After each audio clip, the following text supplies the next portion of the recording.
কিছু হবে না, কিছু না কিছু না বাবা। কিছু না করবো না।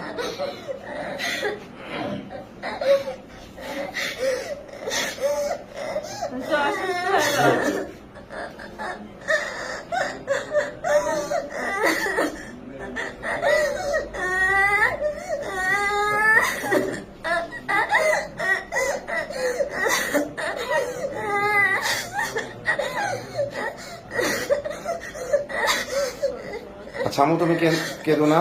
তুমি একেবারে ছোট মানুষ। তোমার বয়স যদিও বলছে 13, আমার কাছে মনে হচ্ছে তোমার বয়স আরো কম হবে। তুমি আসলে বুঝে উঠতে পারো না ওদের ষড়যন্ত্র। আল্লাহ তাআলা তোমার ভবিষ্যৎ ইনশাআল্লাহ সুন্দর করবেন। তুমি আবার পড়াশোনা করবা, তুমি সুস্থ হও।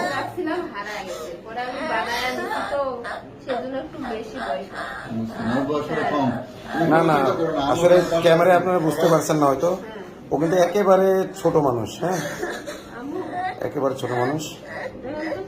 আসলে আমরা যেটুকু পাইলাম ওর জবানবন্দিতে, ওর আম্মুর জবানবন্দিতে ওকে কালো জাদু করা হয়েছিল। চকলেট, মিষ্টি জাতীয় জিনিস, চকলেট ইত্যাদির মাধ্যমে কালো জাদু করে ওকে এটা করা হয়েছে। আম্মু ঠিক আছে, ঠিক আছে, তুমি কাঁদো না আম্মু। আচ্ছা ওকে, আপনি ভালো মতো ধরেন। ঠিক আছে, তুমি কাঁদো না আম্মু। তুমি এটা ন্যায় বিচার পাবা ইনশাল্লাহ, তুমি ন্যায় বিচার পাবা। তুমি ন্যায় বিচার পাবা। আমি তোমার বাবার মতো ইনশাল্লাহ তোমার ন্যায় বিচার আমি আদায় করে দেবো ইনশাল্লাহ।